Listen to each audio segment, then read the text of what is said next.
ڪنڌڪوٽ में सिंधु दरिया जे न्यू घोड़ा घट बंद ते हलंदड़ मरम्मती कम दौरान गुज़िरियल ॾींहं खां ھٿياربندن तरफ़ां फायरिंग जो सिलसिलो रुकिजी न सघियो आहे।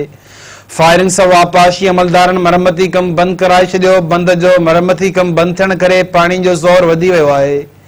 सेक्रेटरी आपाशी Rafiq Ahmed Burdo, chief engineer Guddu barrage, Maqsood Ahmed Siyar, DC Manohar Ali Mithiani, SSP Asad Raza Shah, police ऐं रेंजर्स जी नफ़री समेत बंद ते पहुची सूरतहाल जो जाइज़ो वरितो।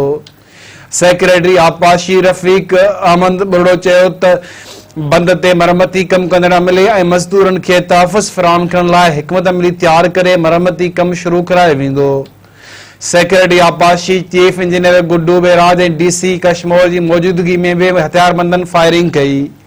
सेक्रेटरी आपाशी Rafiq Ahmed Burdo, DC Manohar Mithiani, chief engineer Guddu barrage, Maqsood Siyar महफ़ूज़ हंध मुंतकिल थी विया।